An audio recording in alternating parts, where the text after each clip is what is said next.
నమస్కారం. Welcome to reflection news. Content నచ్చితే like, share, subscribe చేయండి.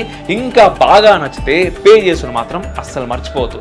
మీరు పంపే రూపాయి అయినా కూడా నాకు అది చాలా చాలా చాలా ఇంపార్టెంట్ అండ్ చాలా పెద్దది. దేశవ్యాప్తంగా సంచలనం సృష్టించిన బెంగళూరు ఫ్రిడ్జ్ మర్డర్ కేసులో నిందితుడి సూసైడ్ నోట్ మొత్తం కేసును మార్చేసేలా కనిపిస్తోంది.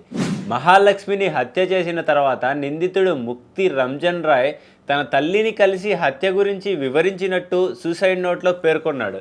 సెప్టెంబర్ 25న బెంగళూరులోని వయ్యాలి కావల్ పరిసరాల్లోని ఫ్లాట్లోని రిఫ్రిజిరేటర్లో మహాలక్ష్మి ఛిద్రమైన మృతదేహం కనిపించిన 4 రోజుల తర్వాత ఒడిశాలోని భద్రక్ జిల్లాలో చెట్టుకు వేలాడుతూ రాయ్ డెడ్ బాడీ కనుగొనబడింది. అక్కడే ఉన్న సూసైడ్ నోట్లో తాను మహాలక్ష్మిని ఎందుకు హత్య చేయాల్సి వచ్చిందో స్పష్టంగా రాసినట్టు పోలీసులు చెప్తున్నారు. తనను మహాలక్ష్మి విపరీతంగా వేధించటం, బ్లాక్మెయిల్ చేయటాన్ని తట్టుకోలేక వేరే దారి లేక మహాలక్ష్మిని హత్య చేశానంటూ రాయ్ తన సూసైడ్ నోట్లో పేర్కొన్నాడు. హత్య చేసిన తర్వాత ఎందుకు హత్య చేయాల్సి వచ్చిందో తన తల్లిని కలిసి వివరించాడట. తాను పెద్ద తప్పు చేశానని, ఇక నేను బతకలేనని చెప్తూ పెద్దగా ఏడ్చాడట. తొందరపడి తీసుకున్న నిర్ణయాలు జీవితాలను నాశనం చేశాయని, ఇక బతికే ఓపిక లేదని రాయ్ సూసైడ్ నోట్లో పేర్కొన్నాడు.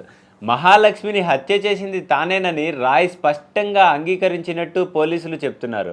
మహాలక్ష్మి మరియు రాయ్ ఇద్దరూ బెంగళూరు ఓ మాల్లో కలిసి పనిచేసేవాళ్ళు. మహాలక్ష్మికి పెళ్ళి అయినప్పటికీ వారిద్దరి మధ్య స్నేహం క్రమంగా అక్రమ సంబంధంగా మారింది. అయితే మహాలక్ష్మి తనను పెళ్లి చేసుకోవాలని రాయ్పై ఒత్తిడి తేవటం, ఇద్దరి మధ్య అభిప్రాయ భేదాలు తీవ్రంగా మారటం హత్యకు, ఆత్మహత్యకు దారితీశాయి. సెప్టెంబర్ 2 మరియు 3 తేదీల మధ్య హత్య జరగగా సెప్టెంబర్ 21న మహాలక్ష్మి మృతదేహాన్ని మహాలక్ష్మి తల్లి గుర్తించింది. కొద్ది రోజుల క్రితం దేశవ్యాప్తంగా సంచలనంగా మారిన శ్రద్ధా వాకర్ హత్యను పోలిన హత్య కావటంతో ప్రస్తుతం ఇది హాట్ టాపిక్గా మారింది. జై హింద్, జై భారత్.